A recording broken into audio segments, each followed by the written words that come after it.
preguntar a la doctora Melissa, aprovechando que está aquí con nosotros ahora para resolver dudas, vamos a preguntar cosas que no ha preguntado la doctora Diana, más, que son menos canónicas, menos médicas, igual más, incluso más tabúes de las que hemos comentado con la menopausia, incluso o la premenopausia, o incluso la pérdida de erección, que en los hombres es un tema también bastante tabú, pero que bueno, gracias a Dios creo que se va hablando más de ello, de estos problemas.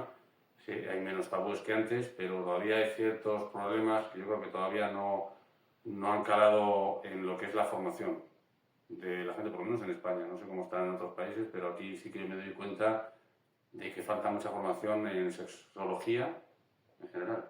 Sí, sobre todo educación sexual, Miguel. Sí, Creo que es lo que falta a nivel mundial. La educación sexual está totalmente restringida, a pesar de ser un derecho sexual y un derecho humano, está restringida, es ilegal.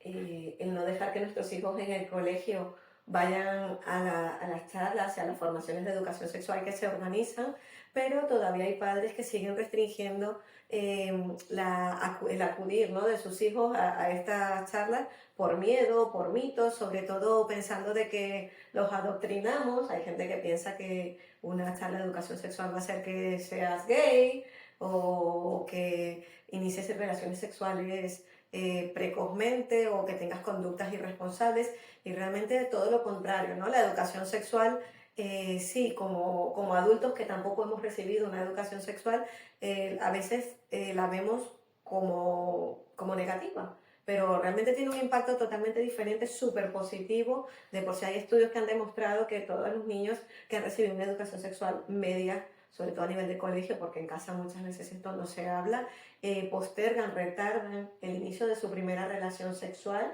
y esto hace que lo hagan de una forma mucho más responsable, más placentera y mejor vivida, y bueno, que nos ahorremos muchos malestares de infecciones de transmisión sexual, que nos ahorremos malestares de embarazos no deseados. también hay un tema que se habla poco de ello, que es el tema de la violencia sexual, incluso dentro de las parejas, por Sí, falta de consentimiento e incluso de la influencia negativa del porno. sí, a ver, actualmente la población joven está siendo educada, como no hay una educación sexual Ya, integrada y profesional, pues la gente se está educando a través de las redes sociales, a través de la pornografía, que es la principal fuente de información en cuanto a sexo, sí, y los adolescentes y los niños cada día tienen mayor exposición al porno. Hay estudios que demuestran que la edad promedio de los niños, los masculinos, de exposición por su primera vez al porno es a los 8 años, 8,1 años. Entonces, ¿qué pasa? No es que los niños estén curiosos buscando porno en internet, están jugando tal vez un juego de redes y le aparece una ventanita que dice, escríbeme aquí si quieres no sé qué, ¿no? Y resulta que cuando abren allí sale una escena pornográfica, generalmente muy violenta, donde no hay un consentimiento, donde no se ve el disfrute de la mujer, y esto es lo que aprenden como sexo. Entonces, cuando ya van ellos a desempeñar su actividad sexual a cierta edad, se consiguen de que este es el sexo, y las chicas también esperan que este sexo sea así, porque es lo que se ha normalizado a través de esta educación sexual, que no es reglada, que no es real y que simplemente enseña cosas negativas. Entonces esto trae tanto muchas exigencias como mucha violencia que hemos normalizado.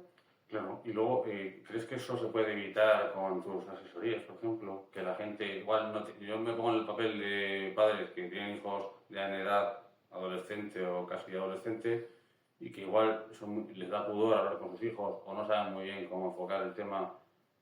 ¿Tú, un sexólogo o sex coach como tú puede hacer esa labor? Sí, claro. Esto es educación sexual sobre todo para los padres, ni siquiera para los adolescentes, porque la educación sexual en los niños viene desde que son muy pequeñitos, desde que ya empiezan a entender un poco. Yo tengo ahora mismo un hijo de 15 meses y le estoy enseñando la base de sus partes íntimas, y con eso le estoy explicando que su cuerpo es suyo, que nadie lo puede tocar, que solo se puede asear, que lo haga con cuidado, que cuide sus genitales. Ya eso es educación sexual, adaptado a su edad, por supuesto. Entonces, si un padre tiene un asesoramiento de cómo educar a su hijo en la etapa en que se encuentre y lo va haciendo de forma progresiva y constante, cuando este chico ya llegue a la adolescencia o esta chica llegue a la adolescencia, va a tener un montón de herramientas que le van a ayudar a que este adolescente, que es una etapa bastante complicada, porque habla mucho de su identidad, de su proceso de identidad, tanto sexual como de persona, este adolescente tenga la confianza suficiente para sentarse a hablar con mamá y con papá, hacer preguntas incómodas que tendrá respuestas, y esas respuestas serán las más acordes para su edad y reales, no pintadas ni camufladas, que eso no es educación sexual. Al final, si decides también no darle una educación sexual a tu hijo, ya estás decidiendo cómo educarle, desde la desinformación y el desconocimiento. Y si no tienen respuestas en casa, las buscarán en otros medios, que generalmente son las redes sociales o la pornografía, que tiene una educación fatal y que está teniendo consecuencias muy graves ahora mismo. También te quería preguntar por el tema a ver, lo mismo para adultos, ¿vale? Porque yo creo que la sociedad que vivimos ahora está muy sexualizada, hipersexualizada. Yo lo veo por todas partes. O sea, aunque no quieras, te lo encuentras, lo que decías tú con los niños, pero también pasa con los adultos. Aunque no quieras, estás leyendo unas noticias o viendo una red social y aparecen cosas que en realidad no quieres ver y que dices, ¿pero por qué esto? ¿No? Entonces, vivimos una sociedad así, incluso con un tema como es lo de las enfermedades de transmisión sexual e infecciones de transmisión sexual. Esto también, desde el punto de vista de los adultos, ¿qué papel tienes tú también ahí? Bueno, es lo mismo, pero... Sí, a ver, la gente ha confundido... Para un adulto es diferente, ¿no? La gente ha confundido el tema de libertad sexual con el liberalismo, ¿no? Con ese descontrol y se vale todo. Y realmente sí, se puede valer todo, pero siempre y cuando seamos conscientes y responsables de lo que estamos haciendo y las consecuencias que eso trae. Las infecciones de transmisión sexual nunca han dejado de existir a lo largo de la historia, y desde que hubo ese boom del VIH en los años 70, la gente empezó a cuidarse mucho más, a usar el preservativo y sobre todo también por el riesgo de embarazo, ¿no? Actualmente, como la interrupción del embarazo es voluntaria y es libre, el riesgo del embarazo se ha perdido y aparentemente esas infecciones de transmisión sexual han desaparecido, pero realmente no es así. Antes por lo menos recibíamos educación sexual donde nos hablaban un poquitín del ciclo menstrual y otro poquitín de las enfermedades de transmisión sexual y de los embarazos no deseados, pero eso en muchas comunidades y en muchas escuelas y en muchas casas ya ni siquiera se habla. Entonces, partimos desde el desconocimiento, como siempre. Si no conocemos que existen infecciones de transmisión sexual que se pueden transmitir en un solo y único contacto sexual con una persona que esté infectada, si no conocemos eso, hay un repunte altísimo en la población adolescente y joven, entre 15 y 25 años, de infecciones de transmisión sexual. Es que el 30% de la población con infecciones de transmisión sexual están en este rango de edad.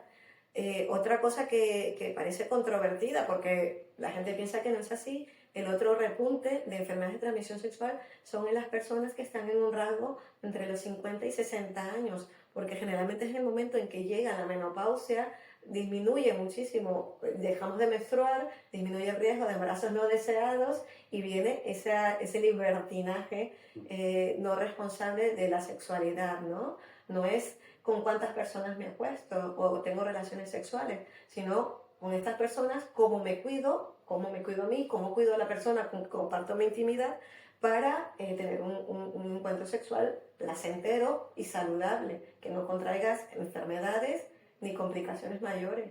Claro. Es que tener sexo no es malo, lo mal está en hacerlo desde el desconocimiento y desde el descuido de nuestras partes, de nuestro cuerpo. Y la responsabilidad.